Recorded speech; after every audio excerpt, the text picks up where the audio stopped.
So I'm with Sally Sargent, who has been proofreader on the St Bible project. Sally, can you tell me what it was like the first time you saw the volume you had to proofread? Well, it was very daunting, just being presented with such a large piece of vellum, which is sort of, you know, and it's sort of putting it on the stand, whereas I'm not normally proofreading A4.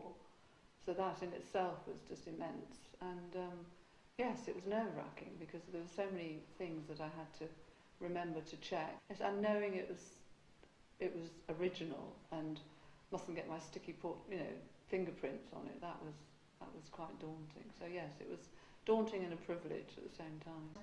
You presumably sort of had a method and a way of working. Can you explain to me how you did it? Because things, you know, you've not only got just the ordinary script, but you've got colours, you've got notes, you've got all sorts of different things to take into account.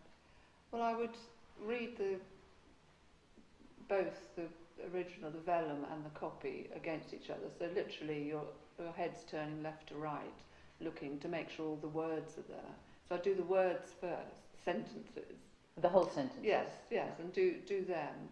And then I would read it just once through the vellum, not looking at the copy anymore, because then you've got your eyes steady on the work.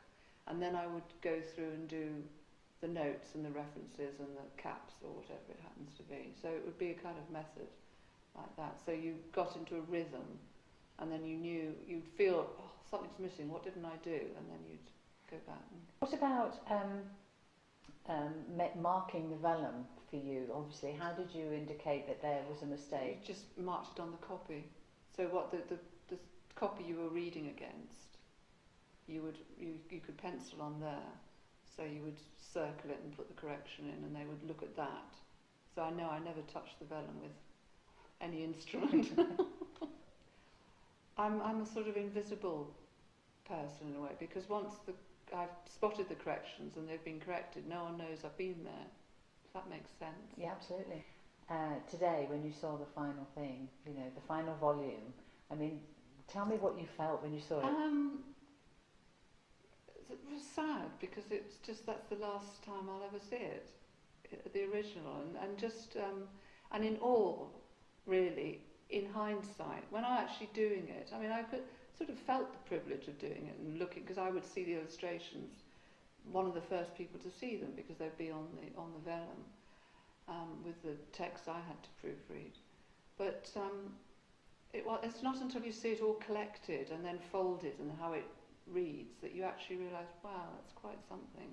Seeing the last one it's like seeing some, you know, child going off to school or something. What I got most out of being here was being with all the people and all the creators of the Bible. I mean, reading it was a proofreading job to me. It wasn't, and to be honest, I take so much in, but the rest I don't take in all the words of the Bible like some of these scribes were talking about earlier. I mean, how much they got from it. To me, it's just, well, that's just a story I've just read.